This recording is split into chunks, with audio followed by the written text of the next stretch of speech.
Buenas a todos, ¿cómo estáis? Bienvenidos un día más a Voces de Bronce y Hierro. Estamos afrontando la recta final de un momento muy importante porque en noviembre se celebrará el segundo Congreso Internacional de Tarteso y aquí en Voces de Bronce y Hierro estamos a tope con Tarteso y nos estamos adentrando en el conocimiento de esta fantástica civilización. Buenas tardes, Darth Pro. Esta semana ha surgido en Twitter, Dani, buenas tardes. Esta semana ha surgido en Twitter un debate porque de nuevo algún programa de televisión... buena tarde, Germán, buenas tardes, Raz. Cuánto bueno tenemos por aquí. Bienvenidos a todos.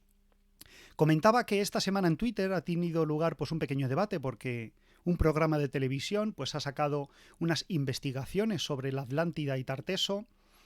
Y bueno, vuelve a surgir el fantasma atlante sobre esta importante civilización. Aquí en Voces de Bronce y Hierro vamos a tratar el tema del Atlántida y de Tarteso más adelante, pero por ahora en este programa nos vamos a centrar en un viaje. Vamos a realizar un viaje con la imaginación y nos vamos a transportar a algún momento entre el siglo VIII y el siglo VI a.C. y vamos a viajar por Tarteso. Este programa lleva el título de Guía del autoestopista tartésico, imitando un célebre libro de la ciencia ficción, pero nosotros no vamos a tratar ciencia ficción. Nosotros lo que vamos a hacer es adentrarnos en la Tartéside, en el país de Turta, y pues con esta imaginación nos vamos a convertir, pues quién sabe, tal vez en un prospector indígena, o tal vez en un comerciante fenicio, o tal vez seamos un viajero que se dedica a visitar las aldeas y las ciudades del interior del río Tartis, del interior de la región bañada por el río Tartis, que luego fue llamado Baitis y que hoy llamamos Guadalquivir, y que se interesa por las gentes, por los lugares que se puede recorrer. Así, esta guía del autoestopista tartésico se convierte en una manera que tenemos de viajar a la región de Tartesos y conocer los territorios que la formaban, las ciudades que se pueden encontrar en él, los paisajes y las gentes que allí habitaban. Bueno, pues si ya estamos todos preparados y en nuestra mente nos hemos transportado y somos pues algún viajero, estaría bien que me comentarais, que me dejarais en los comentarios quiénes sois vosotros en este viaje por la guía del autoestopista tartésico. Prospectores, comerciantes, guerreros tal vez, comerciantes, representantes tal vez de algún gremio. Bueno, pues la imaginación nos permite ser quienes queramos ser, ¿verdad? Sin embargo, nos vamos pues en barco y aparecemos en esta tierra de Tartesos, independientemente de quienes queramos ser, y nos movemos hacia un tiempo pasado, un tiempo en el que la propia geografía de la región del río Guadalquivir, de la región del río Tartis, pues no era como es ahora, porque sabemos que el principal elemento que diferencia a nuestra región actual de Andalucía con la región de Tartesos es la existencia de un golfo hoy pues imposible de ver, que es el Golfo Tartésico. Vamos allá.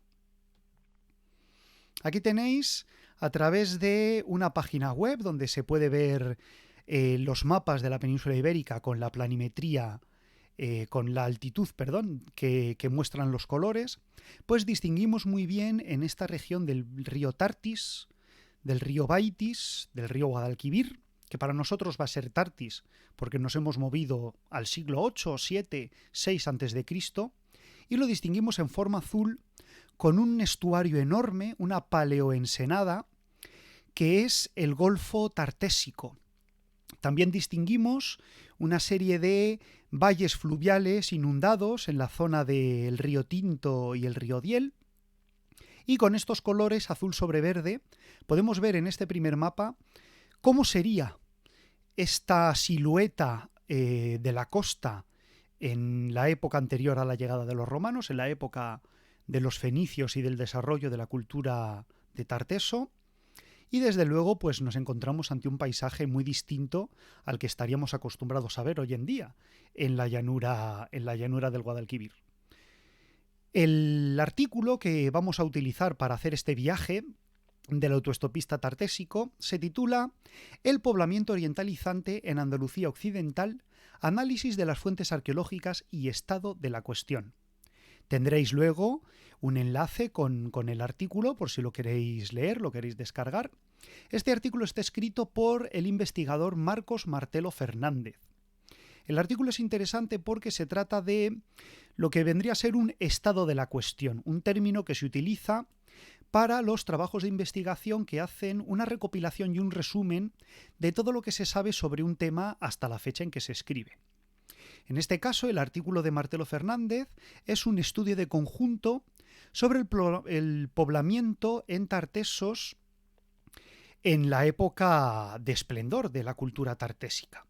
El artículo es del año 2011, han pasado 10 años desde que se escribió, pero todavía, aunque ha pasado una década, sigue encerrando pues un estado de la cuestión bastante aproximado de lo que podemos saber de cómo estaba habitado Tartesos y de cuáles eran las rutas comerciales y los lugares más relevantes y menos relevantes en esta civilización. En el prólogo, el autor indica que todo este artículo se enmarca en un trabajo más grande porque, en fin, los investigadores toman un ámbito de estudio y dentro de ese marco de trabajo pues van desarrollando artículos más concretos, y nos cita que el trabajo está dentro de un estudio general que se titula Fenicios e indígenas en Andalucía Occidental, que está dirigido por el profesor Diego Ruiz Mata de la Universidad de Cádiz. Ruiz Mata es un referente en el estudio de los fenicios en la península ibérica. Será uno de los ponentes, uno de los conferenciantes en el futuro congreso sobre Tarteso que veremos en noviembre. Y aunque Martelo Fernández sea un investigador, pues desde luego el trabajo o el nombre que hay detrás de su investigación, que es el propio profesor Ruiz Mata, pues ya nos da un empaque muy importante a la hora de saber cuáles son las referencias para este trabajo. Estos mapas que veis aquí, bueno, pues los he utilizado yo un poco para acompañar la recensión del artículo. La web, por cierto, es topographic-map.com. Luego, si queréis, si os interesa, también os dejo el enlace en la descripción. Y bueno, aquí veis en primer lugar pues los nombres principales de las regiones en las que Martelo Fernández divide el territorio tartésico. Para darle nombre a estas regiones ha utilizado nombres de regiones actuales. Tenemos la región de la Sierra de Huelva, el Andévalo, que es el territorio ya donde la Sierra Onubense comienza a convertirse en las llanuras que dan pie al mar. Luego tenemos la zona de Tierra Llana y el Condado, que serían las zonas ya más lisas cercanas a la propia Huelva. La campiña sevillana, que abarca, aunque el término es campiña sevillana, abarca todo el valle del Guadalquivir, desde Carmona hasta el lago Ligustino o Golfo Tartésico, que es el centro, es el corazón de la Tartéside. También tenemos en el entorno la comarca de los Alcores, un poco más arriba de la campiña sevillana, el Aljarafe, que era una serie de colinas, una cadena de colinas que limitaba con el valle del Guadalquivir y con ese mar que se abría, que está poblada desde tiempos muy antiguos, desde el tiempo neolítico. Y luego también tenemos la zona del propio Golfo Tartésico propiamente dicho, y la campiña de Jerez, y ya de ahí bajaríamos a la bahía de Cádiz. Todo eso serían los territorios que rodean, las comarcas rurales que rodean o que comprenden el complejo actual de los territorios que entendemos como Tarteso. Al analizar el territorio del antiguo Tarteso, el investigador Martelo analiza la relación entre los asentamientos y estudia, en una introducción nos indica que hay numerosas variables que intervienen para conocer cuáles son las áreas de influencia y de control del territorio y los límites y las fronteras entre las comunidades. Todo este mapa está realizado a partir de los yacimientos arqueológicos, del análisis arqueológico del entorno, y a través de este análisis arqueológico y de lo que encontramos en el suelo de lo que hoy es Andalucía, pues tenemos que analizar una serie de datos que nos permitan identificar cuál es la relación entre estas poblaciones. Muy importante es tener en cuenta la orografía del terreno, Por eso en este mapa tenemos en cuenta el mapa no como lo vemos hoy en día, sino como sería hace, pues fijaros, casi 3000 años. El territorio pues define el interés que había por crear un asentamiento. Lugares defensivos porque están en altura, lugares cerca de las rutas comerciales, ya sean terrestres o fluviales. En segundo lugar, el propio tamaño de los asentamientos también es importante a tener en cuenta. Los asentamientos más grandes asumimos que tenían más importancia, más relevancia que los que son más pequeños. En tercer lugar, la conexión visual que podía darse entre los yacimientos. En este estudio de la visualidad de los yacimientos, pues el mapa actual tampoco supone un problema porque las zonas llanas siguen siendo zonas llanas y las elevaciones del terreno sí que se han mantenido, aunque es verdad que las llanuras se han rellenado en tiempos históricos posteriores. Pero cómo estos yacimientos están conectados visualmente nos dan una idea de qué relación podía haber entre ellos. ¿Se conocían, no se conocían? ¿Se veía a simple vista, no se veía? Lo cual ya nos pueden dar ideas sobre cómo un entorno se estructuraba en torno a los yacimientos que tenían contacto entre sí. Y en este sentido también se puede tener en cuenta la distancia entre los yacimientos, porque todos aquellos territorios conectados a un día de viaje entre sí, ya fuera a pie, a caballo o en barca, pues nos están indicando que eran posiblemente zonas con una misma influencia, zonas habitadas por una misma población. La población que estamos viendo tiene sus orígenes no en Tarteso, sino mucho más atrás. Tiene sus orígenes en el desarrollo del Bronce pleno y del Bronce final, entre los siglos XIII y X a.C. Arqueológicamente, Tarteso, o el territorio que luego sería Tarteso, en esta época es mal conocido. Primero porque hay pocos estudios arqueológicos de este periodo. Entonces, estamos ante un sesgo informativo que es los yacimientos en los que podemos confiar, que nublan mucho el entendimiento de cómo se desarrolla esta región en las edades finales del bronce. Con los datos que se poseen actualmente, pues se baraja la teoría de que el territorio estuviera poco poblado. A ver, puede ser que se hayan encontrado pocos yacimientos porque había pocos yacimientos. Es un criterio que se puede tener en cuenta. Pero este pensamiento, pues claro, se rebate fácilmente. Oye, que hayas encontrado poco no quiere decir que exista poco. Y es totalmente lógico pensar así.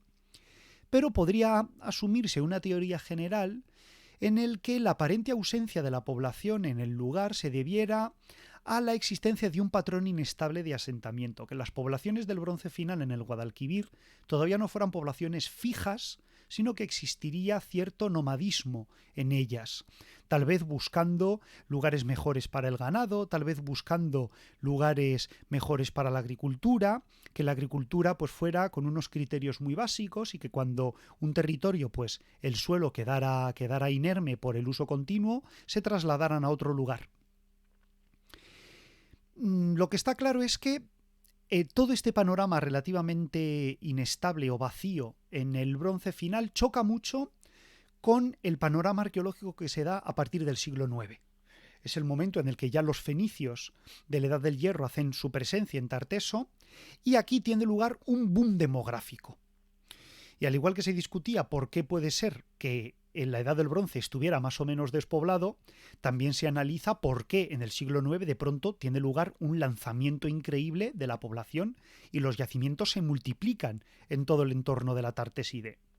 Bueno, pues se piensa que en primer lugar se desdiera un nuevo desarrollo de la minería del cobre, conectado con el comercio que se abre con el noroeste peninsular a partir de los fenicios, pero también con el bronce atlántico, las islas Casitérides y el contacto que existía de toda la fachada atlántica y gallega con las islas británicas y el norte de Francia.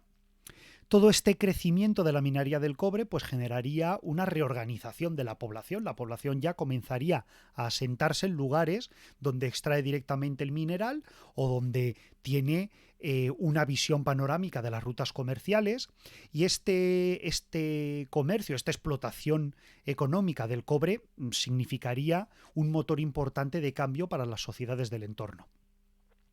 Otros autores resaltan que tal vez la ganadería cobrara cada vez más importancia. En todo este elemento intervienen las famosas estelas de Guerrero. Y se ve cómo estas estelas de guerreros representan a una élite guerrera que se muestra orgullosa de sus armas, que se muestra orgullosa de los productos de lujo que obtiene de Oriente, que los representa en sus estelas como un símbolo de poder. Pero estas estelas, ¿qué significaban? Pues precisamente se ponen en colación son zonas de rutas ganaderas para expresar el control de una ruta, o son zonas de rutas comerciales y las estelas se utilizan para expresar el dominio de un pueblo sobre esas rutas, o también son hitos territoriales del territorio que controla una tribu. Pues ahí están dentro de la explicación de por qué se da el boom y por qué todas las estelas se ven, pues desde la Sierra de Huelva, pasando por el Condado, hasta llegar a la Paleoensenada, el Aljarafe y la Campiña sevillana, porque las estelas de Guerrero, mal llamadas estelas tartésicas, estelas extremeñas, abarcan toda la Tartéside en realidad. Y estos jefes guerreros representados en las estelas son el primer ejemplo de cómo una autoridad comienza a emerger en el territorio tartésico, una autoridad guerrera que quiere un control más efectivo del territorio, ya sea para controlar las rutas ganaderas, ya sea para controlar las rutas comerciales, ya sea para controlar la minería. Hay otras explicaciones que hablan sobre los cambios climáticos que tuvieron lugar en el momento, un momento más húmedo, un momento en el que la mejora de las condiciones agrícolas potenciaría el aumento de la producción y el aumento de la población. Pero claro, en realidad todas estas teorías que hemos dicho no tienen que estar discutidas, pueden sumarse y a través de las estelas de Guerrero expresar todo este fortalecimiento de las sociedades tartésicas y cómo estas sociedades, por una razón o por otra, la que sea, todas o ninguna, o bueno, pues el conjunto de todas, yo creo que mejor, comienzan a establecer unas sociedades cada vez más interesadas en dominar su entorno. Muchos de estos grupos que comienzan a aparecer en el Bronce final siguen estando en el mismo sitio cuando ya hablamos de Tartesos. Así que no cabe duda que Tartesos es, en una parte fundamental, la propia evolución de las poblaciones indígenas, del pueblo que habitaba Turta, este nombre que le daban ellos al Valle del Guadalquivir, y que a raíz del contacto con los prospectores fenicios, con los comerciantes que venían desde la Europa Atlántica, pues son conscientes de que ejercen control sobre un territorio muy rico, muy boyante, y que cada vez tienen un interés más específico en dominar su entorno, y por lo tanto estos yacimientos que surgen en el Bronce final pues ya van a tener continuación durante toda la Edad del Hierro, gracias a que ya diríamos que se congelan estas poblaciones, dejan de migrar o se asientan definitivamente en un territorio y a partir de ahí crecen. Bueno, basándonos en todos estos territorios que estamos viendo en el mapa, podemos hacer un análisis más concreto de ellos. Si con nuestra imaginación nos hemos convertido en un personaje de la antigüedad, pues podemos viajar ahora hacia el primero de los destinos, que sería la región bañada por los ríos Tinto y Odiel, la región onubense. Este sería el territorio principal en el que aparecen las minas de cobre, de estaño, que van a ser tan explotadas por los fenicios. Los fenicios lo único que van a hacer es redirigir la explotación a su comercio y incentivarla y aumentar el volumen de explotación. Pero en realidad ya sabemos que las poblaciones de Turta ya estaban en ello cuando los fenicios llegan, muy probablemente porque les llamó la atención a través de contactos esporádicos, como hablamos la semana pasada, con las poblaciones locales, fueron enterándose de esta riqueza y entonces ellos potenciaron con alianzas, con intereses, que este crecimiento fuera todavía mayor, el crecimiento de la industria minera. El rasgo que destaca en toda la Sierra de Huelva durante la época tartésica es que los poblados del Bronce final aquí sí que desaparecen. Vemos que prácticamente la sierra se abandona. Con la llegada de los fenicios, de estos comerciantes, los asentamientos del Bronce final se van abandonando, porque la población va migrando hacia la cuenca minera de Huelva, hacia más abajo de la Sierra de Aracena, y aquí comienzan a surgir nuevos asentamientos pues relacionados directamente con la metalurgia de la plata y también del cobre y del estaño. Claro, gracias a la llegada de los fenicios, el comercio está creciendo mucho más. Los nobles de Turta van buscando un control más férreo del territorio y abandonan las zonas serranas, que ya tienen menos importancia, peor agricultura, más lejos del control de las minas, para moverse hacia el sur. Y detrás de las élites van sus grupos, sus sociedades que ellos dominan, que ellos controlan, que encuentran trabajo y que encuentran que sus deberes para con sus señores, ya sean gentilicios o nobiliares, pues es moverse al territorio en el que hay más interés por producir. Los poblados que se dedican a la producción de cobre en esta región, por ejemplo, el poblado del Trastejón o el poblado de la Sierra de la Lapa, también detienen su actividad. Pero a la vez hay yacimientos como Monterromero o Almonaster la Real, que la tenemos aquí en el mapa, que está ya justo en el límite de la sierra con el Andévalo, con la zona ya llana, en el que las evidencias del trabajo de la plata comienzan a ser más grandes, con lo cual tenemos claramente visto que los poblados en ya las estribaciones finales de la Sierra de Aracena, limitando ya con el Andévalo, son poblados que se dedican a la obra de plata, entre otras, ¿vale? Porque también tenemos el cobre y el estaño. Y ahí tenemos el corazón de la producción minera de Tarteso. Más abajo, yendo al al Andévalo, vemos una comarca intermedia entre la sierra y la costa, ya la baja sierra, abriéndose a las llanuras del Golfo de Cádiz, y esta es la zona donde se da toda la explosión urbana, toda la explosión demográfica en la época tartésica. Es cuando migran hacia esta región y surgen las minas de Río Tinto y de Aznalcóllar, que las vemos ahí marcadas en el mapa. Se dedican a la producción de plata en contacto directo con los agentes fenicios y con las colonias y las factorías púnicas situadas en la costa, algunas de las cuales vemos ahí. Entre la región del Andévalo y la región de la Tierra Llana hay una serie de rutas comerciales que se establecen y son rutas frecuentes, son verdaderas autopistas, ¿vale?, de la época, que estarían totalmente llenas de pues reatas de mulas cargando el material, o tal vez siervos o hombres libres que cargan los minerales hasta el territorio de intercambio comercial con los fenicios. Por lo tanto, estas rutas serían rutas bastante recurrentes, bastante, ¿cómo decirlo?, con bastante tráfico, ¿verdad?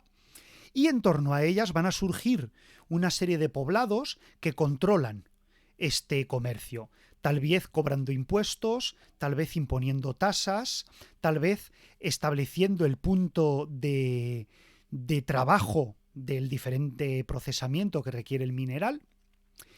Y todas estas se sitúan ya en la zona más llana, entre la Tierra Llana y el condado.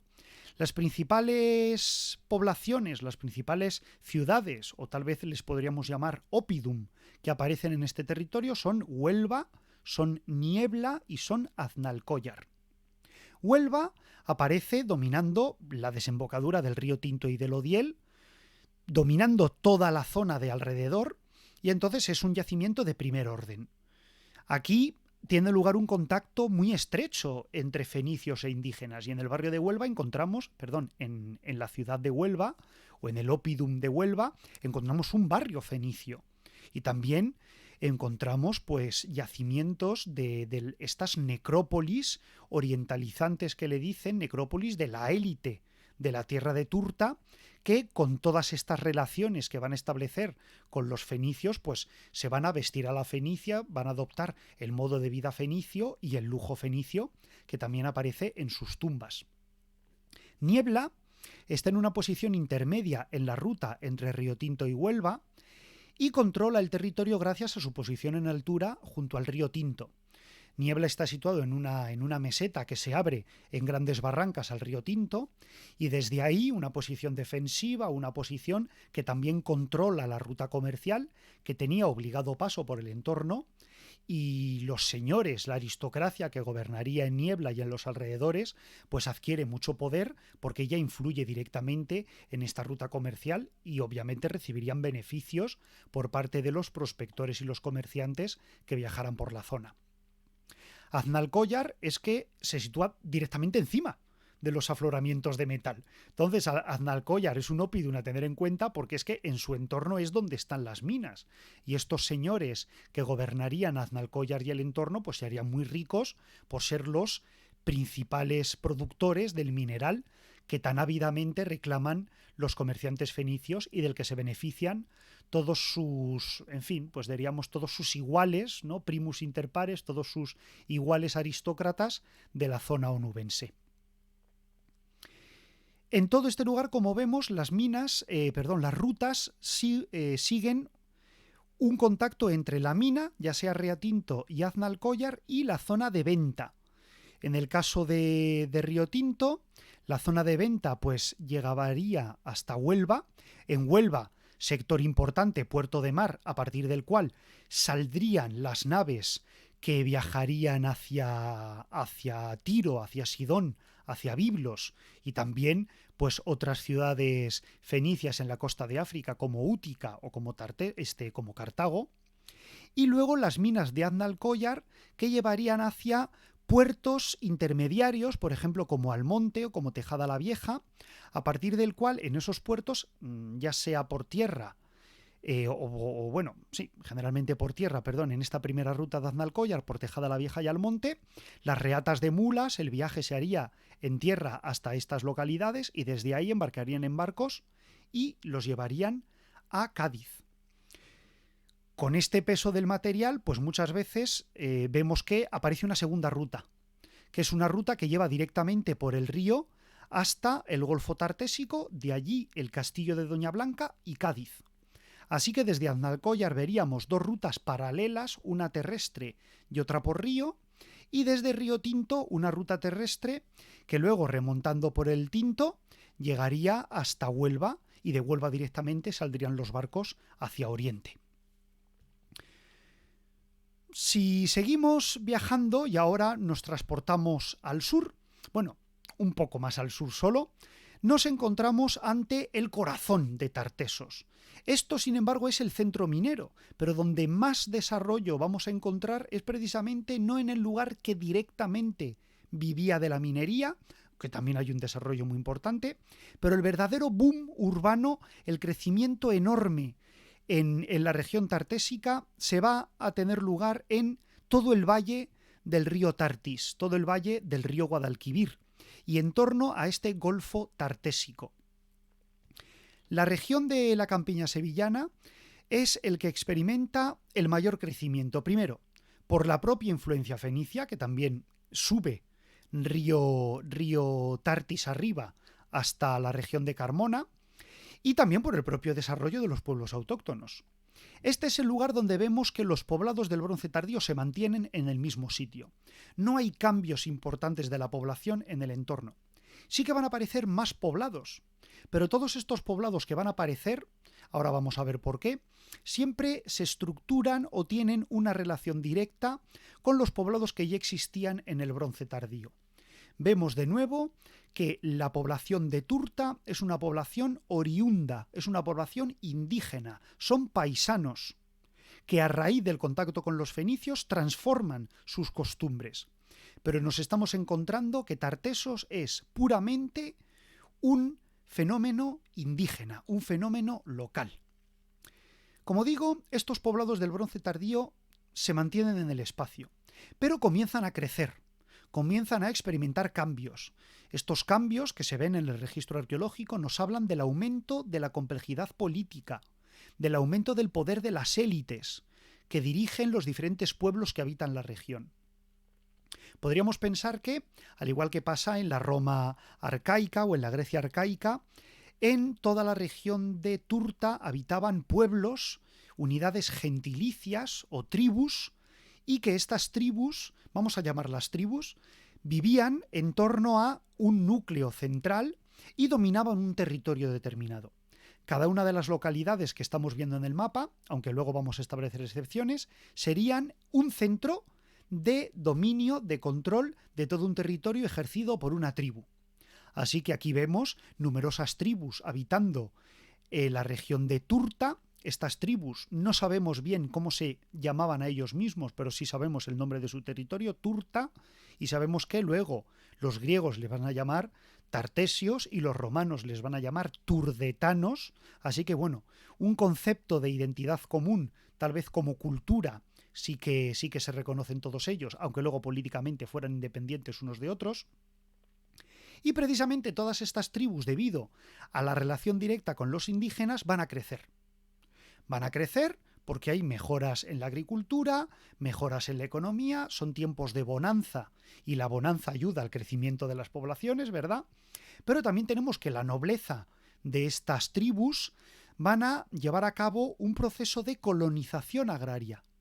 Y esta colonización agraria es la explicación de por qué aparecen nuevos yacimientos arqueológicos.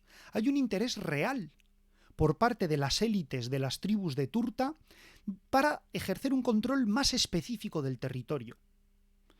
Y nos podemos imaginar que en un periodo avanzado ya del mundo tartésico, un miembro de la nobleza se juntara junto a su hijo y al borde de una meseta o de una colina contemplaran toda la llanura del Valle del Guadalquivir y el noble le dijera a su hijo: hijo mío, algún día todo esto era tuyo, todo esto será tuyo, ¿no? Y le diría esta frase tan famosa de: antes todo esto era campo y ahora son tierras de cultivo que nos pertenecen, ¿no?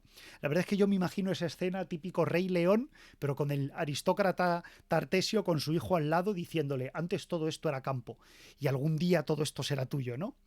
Pues efectivamente vemos que con el contacto con los fenicios, estas élites tartésicas van a lanzarse a dominar el territorio.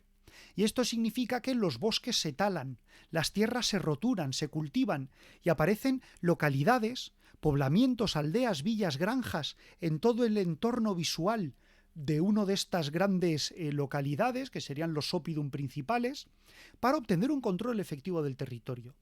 Pero aquí no hay minería, aquí hay agricultura. Y entonces tenemos que ver que estas poblaciones van a basar su riqueza no en la explotación de minerales, sino en la explotación agrícola, en la producción agrícola que genera excedentes y que esos sobrantes son vendidos a los fenicios.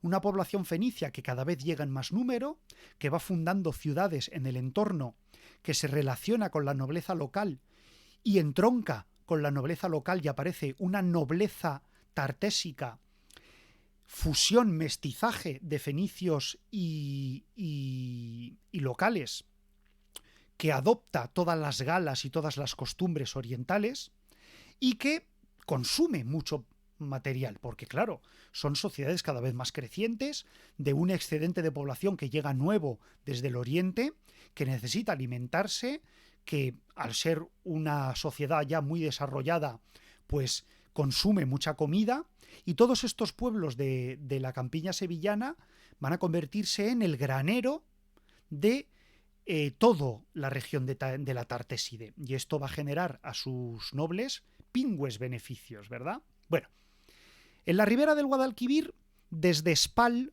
la ciudad que hoy conocemos como Sevilla, hasta la región aproximadamente de Carmona, encontramos que el urbanismo crece, que los asentamientos importantes abandonan las cabañas circulares para comenzar a construir calles, para comenzar a construir casas de forma cuadrada.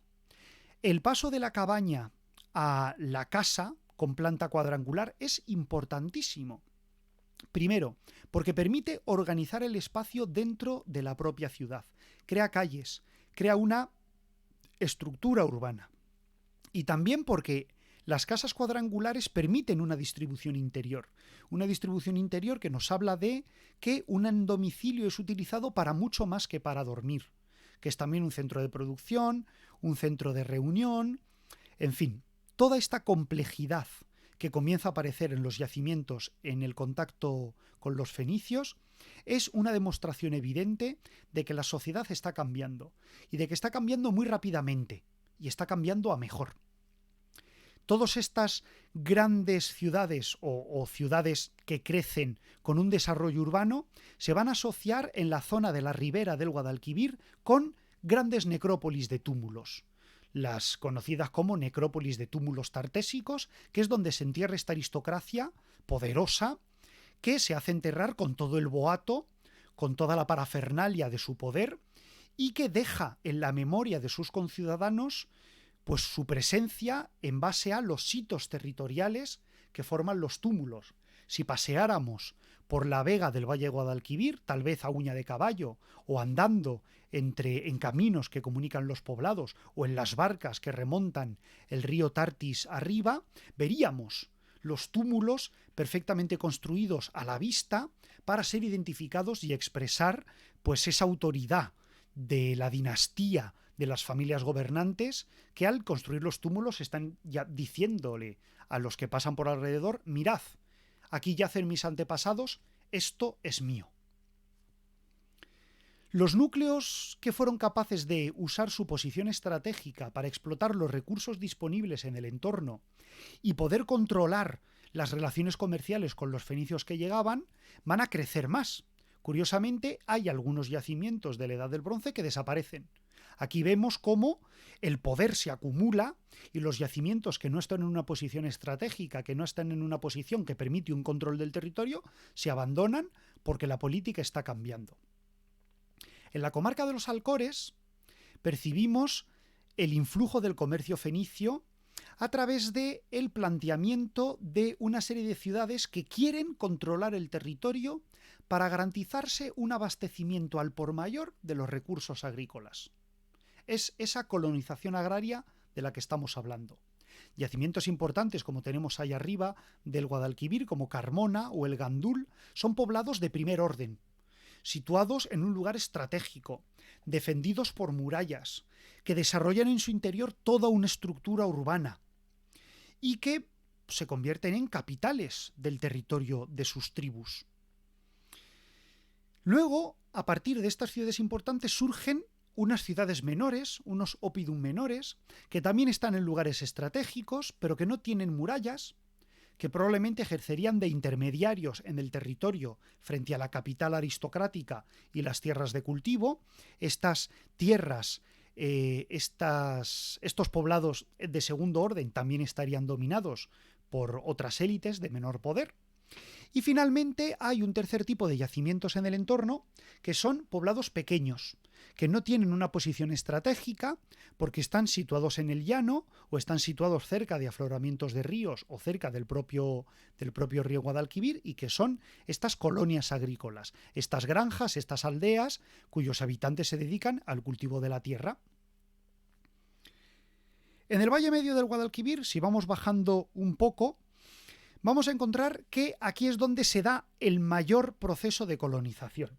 Tenemos que imaginar que durante generaciones humanas pues se tomaría un control más estricto del territorio, talando bosques, descuajando las cepas de los árboles, ¿verdad? Y sembrando el territorio para poder reclamar propiamente el territorio. Estamos en un momento donde las fronteras existen, donde hay gente que las defienda.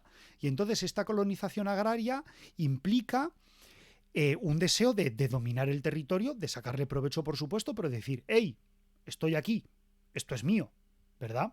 Bueno, como digo, en todo el valle medio del Guadalquivir encontramos el mejor exponente de colonización agraria. Aparecen numerosas aldeas, muchísimas, en el valle de los ríos, de todos los afluentes con el Guadalquivir y en la propia vega del Guadalquivir. Y también vemos esa jerarquía de asentamientos que hemos visto antes en los Alcores. Vemos un oppidum o poblado fortificado. Luego vemos un segundo tipo de yacimiento que son las atalayas de defensa, pequeños núcleos urbanos defendidos o fortificaciones entendidas como una torre y un conjunto de casas que tienen como función divisar el entorno. Ahí vemos claramente que no solo se domina el territorio cultivándolo y con la presencia física de los colonos, sino que también hay estructuras defensivas para tener vigilado el territorio y poder defenderlo en caso de ocupación enemiga. Y luego también encontramos las aldeas agrícolas y las granjas en el llano, que dependen de la protección de los aristócratas que viven en estas zonas más altas y que vigilan el territorio. Al sureste, ya acercándonos a Espal, acercándonos a Sevilla, también vemos un aumento de la explotación agrícola, de asentamientos en zonas llanas y de rutas de comercio que van a conectar con la ciudad de Cádiz para vender directamente el excedente de la producción agrícola. Si en la región de Huelva veíamos que las ciudades crecen para controlar las rutas del metal, aquí en la zona del Guadalquivir las ciudades crecen para controlar la ruta de la comida, de la agricultura.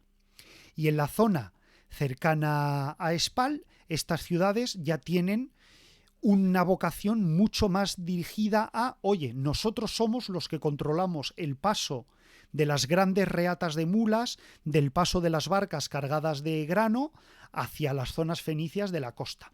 Y entonces hay que pagar peaje, debéis deteneros y dar tributo, y ahí crecen. Aquí aparecen pocos asentamientos, pero de gran tamaño, muy bien defendidos, muy bien poblados, en puntos estratégicos que dominan todo el territorio. Vemos que en esta zona ya no hay tanto interés en explotar el territorio como en tener a la población en un sitio que es zona de paso obligado. Estamos hablando de poblaciones como Osuna, como Estepa o como Écija. Ciudades muy importantes en altura, fortificadas, en torno a las cuales se van a ir estructurando poblados, ya sea en altura y fortificados, o algunos menos fortificados, pero que todos tienen en común, todos los poblados en torno al territorio de las tribus cuya capital estaría en Osuna, en Estepa y en Écija, todos tienen en común que dominan el territorio. Y entonces entre ellos es posible que hubiera espacios de naturaleza virgen. Esos espacios de naturaleza virgen ejercerían como frontera entre ellos. Pero entre zonas de cultivo y zonas de bosque irían esos caminos que con mulas, que con siervos cargados de ellos vienen desde los Alcores, con todo el cultivo, con todo el producto excedentario del cultivo que se dirige hacia Espal y que se dirige hacia Cádiz, en definitiva. La zona del Aljarafe tiene una población muy antigua, es una zona cercana a Sevilla, poblada por colinas que discurren en paralelo a la vega del río. Aquí en el Neolítico y en el Calcolítico ya había surgido una civilización muy poderosa, pero la diferencia con los otros territorios de río arriba es que aquí el terreno es más pobre. Y entonces aquí no se van a ver grandes granjas ni se van a ver aldeas agrícolas en todo el entorno.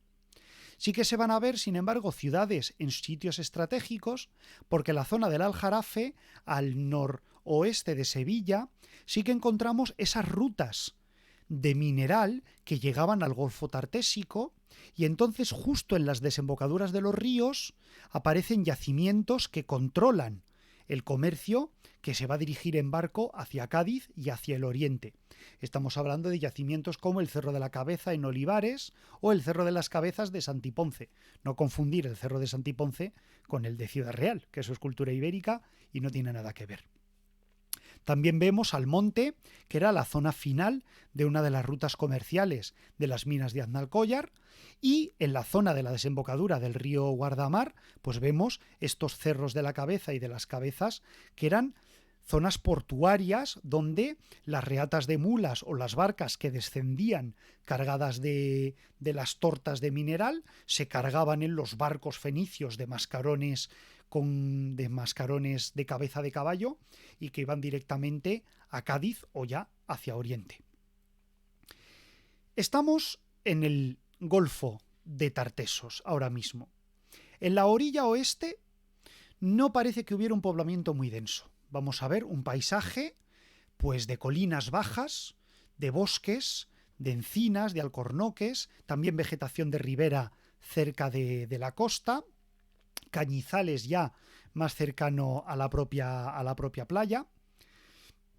En el Guadiamar, como hemos dicho, estarían estos poblados que son zonas portuarias para llevar las tortas de mineral a Gadir. Y justo en el medio de toda esta costa encontramos la ciudad de Espal. Espal limitaría lo que entendemos como orilla oeste del Golfo de Tartesos. Este Espal estaba justo a la cabecera o en la desembocadura, mejor dicho, del río del río Guadalquivir, y Spal sería un puerto de mar. Desde allí zarparían barcos directamente atravesando el Golfo Tartésico hacia Cádiz o directamente hacia otras colonias fenicias en el norte de África o hacia las ciudades fenicias de Oriente. Spal era en sus orígenes una población indígena, pero va a ser el punto neurálgico de toda la zona del Valle del Guadalquivir, se va a convertir en la ciudad más importante del entorno y en su alrededor va a tener lugar los primeros asentamientos de los colonos fenicios que llegan a la región.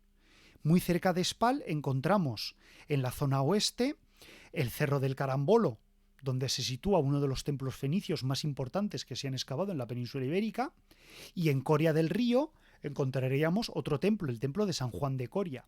Estos templos que fueron el núcleo, el origen del contacto de los fenicios con los habitantes de Turta. Pero muy pronto, cuando esos contactos van creciendo por el mutuo beneficio que genera la relación comercial, pues estos fenicios se van a mover a Spal y todo este territorio va a tener una influencia muy fuerte de población fenicia. De población fenicia que más tarde o más temprano se mezclan con los locales, y ya hemos dicho que de ese mestizaje es lo que nosotros llamamos Tarteso. Desde Spal tenemos la orilla este. La orilla este tiene un relieve abrupto, con acantilados, con zonas de aguas bajas pobladas totalmente por esteros. Desde luego, la imagen del paisaje en este lugar es muy diferente a lo que podemos ver ahora. Muy cerca de Sevilla había un yacimiento, el yacimiento de Oripo, en Dos Hermanas, pero más allá veremos un espacio vacío. Tenemos que llegar a la zona de Lebrija para ver un poblamiento muy alto. Precisamente Lebrija, cercana al mar, es una zona ya muy cerca de el gran yacimiento terrestre fenicio que es Astaregia, y luego un poco más abajo llegaríamos a Cádiz. Toda esta zona ya mucho más cercana a la zona pura fenicia, nos podemos imaginar que su crecimiento urbano vendría, uno, por el contacto directo con las rutas de transporte de cereal, y dos, porque ahí se asienta población fenicia y entonces hay actividad, hay formas de ganarse la vida en ese territorio. Un poco más abajo de Lebrija, en las marismas que irían entre Trebujena y Mesas de Asta, veríamos una población indígena en lugares como Cerro de las Vacas, Bustos, Las Monjas, la propia Astaregia, que sin embargo muy pronto se va a mezclar con población fenicia original.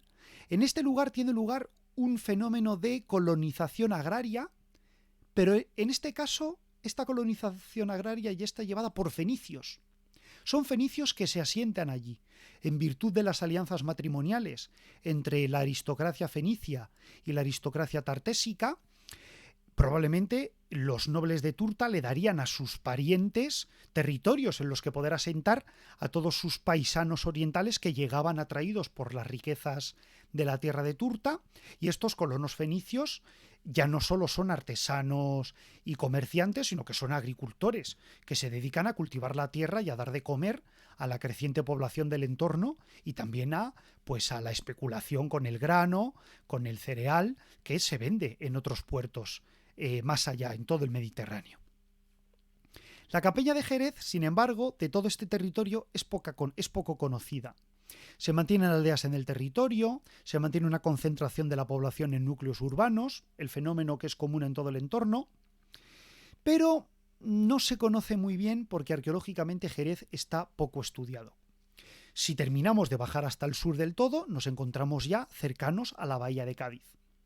En todos ellos tenemos la ciudad fenicia del Castillo de Doña Blanca. Perdonadme, he hablado de Astaregia como principal ciudad fenicia, pero es el Castillo de Doña Blanca la que está dando los mayores descubrimientos arqueológicos y nos está dando a conocer la importancia de esta ciudad para los fenicios. Castillo de Doña Blanca, que presenta una fortificación increíble, obra fenicia, puramente fenicia, y que es posible que fuera aquí donde se situara el emporio comercial de Cádiz, ¿no? El punto final al que todas las rutas desde Aznalcóllar, desde la zona de Carmona desde el alto del río Guadalquivir descenderían por tierra y por mar a través de todas estas poblaciones que hemos estado diciendo, pero el núcleo, en la zona neurálgica, sería el castillo de Doña Blanca, desde la cual directamente partiría el comercio a Cádiz y de Cádiz hacia el interior del Mediterráneo. Es posible que los fenicios aquí llevaran por primera vez todas esas innovaciones. La cerámica, el torno de alfarero, el aceite y el vino, otros productos de alimentación que se expandirían también a través de los contactos a todos estos pueblos del interior y que con todos estos productos nuevos van a llevar a cabo la colonización agraria que hemos dicho antes. Bueno, pues en definitiva, con todo este viaje que hemos hecho por Tarteso, hemos visto cómo la llegada de los fenicios es fundamental para marcar el pistoletazo de salida de todo el proceso de crecimiento de Tarteso, que Tarteso arqueológicamente es claramente la población indígena que se desarrolla, que se mezcla con los fenicios y crece a partir de el boom económico que tiene lugar en toda la región, que toda esta región tiene dos corazones, uno que está en Huelva y otro que está en el valle del Guadalquivir, y que a partir de aquí todas estas tribus de la tierra de Turta, que los romanos llamaron turdetanos, se van a enriquecer muchísimo de la explotación minera, de la explotación agraria, que sus élites van a entroncar con las élites fenicias, que van a generar un sistema de dominio del territorio en el cual se talan bosques, se colonizan tierras, y que ante un paisaje general que nos lo podríamos imaginar de encinas, de hayas, de alcornoques, cerca de los ríos, vegetación de ribera, olmos, alisos, castaños, pues todo esto comienzan a surgir grandes ciudades en altura, grandes oppidum, algunos de ellos con importantes fortificaciones, que dominan el territorio, que dominan las rutas comerciales y que en la costa, sobre todo en la costa este del Guadalquivir, surgen ciudades pobladas por habitantes semitas, que se van a mezclar también con la población local, y todo este territorio se va a estructurar en torno a grandes ciudades portuarias. Ónuba, que sería Huelva, Spal, que sería Sevilla, el castillo de Doña Blanca y luego, finalmente, Cádiz. En estas cuatro ciudades confluirían todas las rutas comerciales, todos los caminos, todas las rutas que con barcas bajarían por los ríos con los excedentes agrícolas y de mineral, y veríamos que, en definitiva, Tartesos es una región muy urbanizada, muy poblada, muy rica en todos los aspectos, cuyo paisaje de valles con bosques, con aldeas, con ciudades en altura, no tendría que ser en absoluto desconocido para un griego, para un fenicio que llegara allí, que muy probablemente estos primeros comerciantes griegos, focios vaya, se me ha ido, samios, se me había ido, que los comerciantes griegos, focios y samios que llegaron allí verían aquello y dirían, pero bueno, ¿esto qué es? Y de ahí surgiría el mito de Argantonio, de los reyes de plata, estos reyes, estas aristocracias que dominan el territorio, tan enriquecidas, tan poderosas, que a los propios griegos les causó impresión. Y por lo tanto estaríamos ante una región plenamente urbanizada, plenamente desarrollada, que en todos los sentidos estaría integrada en el conjunto de las culturas del Mediterráneo en esta época. ¿Qué os ha parecido la visita? Hemos conocido la región de Tartesos, hemos conocido sus rutas comerciales, hemos conocido sus principales yacimientos, hemos sabido cómo se ha poblado el territorio, hemos podido imaginar qué paisajes se verían en el Valle del Guadalquivir hace 3 milenios, y la conclusión a la que llegamos es una conclusión que yo quiero recalcar mucho. Tartesos, en su paisaje, en sus formas, está plenamente integrado en el Mediterráneo. Tenemos que dejar de ver a los pueblos de la Iberia Vieja como pueblos atrasados, pueblos salvajes, pueblos alejados de toda la dinámica de relación del Mediterráneo. Con el viaje del autoestopista tartésico, con la guía del autoestopista tartésico, somos perfectamente capaces de imaginar una región que en nada sería diferente a la Grecia arcaica, a las llanuras del Lacio o al territorio escarpado de las ciudades fenicias del Oriente. Un territorio plenamente integrado en su mundo, en un mundo que desapareció hace 2400 años ya, 2600 años ya, pero que todavía nos deja ecos de su existencia en esta pasión que nos genera el estudio de Tarteso. Bueno, espero que os haya gustado este programa. Tal vez ha sido un poco denso porque hemos hablado de muchos yacimientos, hemos hablado de mucha arqueología, pero espero haber podido convenceros de la riqueza cultural de este Tartesos, de los paisajes que podrían verse en Tartesos, de su importancia demográfica, económica y política. Y bueno, la semana que viene vamos a hablar sobre el elemento arqueológico más característico de la cultura tartésica, que son los famosos altares de piel de toro. ¿Qué significan los altares de piel del toro? ¿Dónde podemos encontrar los altares de piel de toro? ¿A quién se rendía culto en los altares de piel de toro? Ollane, celebro que te haya gustado. Dani, muy interesante. Irene, muy interesante. Raj, interesante. Qué bien. Pues celebro que os haya parecido interesante. Los que me estáis viendo en YouTube, pues también estoy esperando vuestros comentarios. Dejaré el enlace al artículo que he utilizado como referencia para que lo podáis consultar si queréis, y también el enlace a los mapas por si os interesa consultarlos y ver esta perspectiva del territorio hace tantos siglos. Somos muy originales, dice Irene Guadalupe. Bueno, ¿os ha parecido interesante? Pues está muy bien, yo os lo agradezco. Muchas gracias por haber acudido. Germán, un placer. Por supuesto que el placer es mío contar con todos vosotros. La semana que viene quedamos emplazados aquí para hacer sacrificios de toros espléndidos a los dioses fenicios en estos altares de toro. Así que nos veremos. Que vaya bien todo. Hasta luego. Adiós.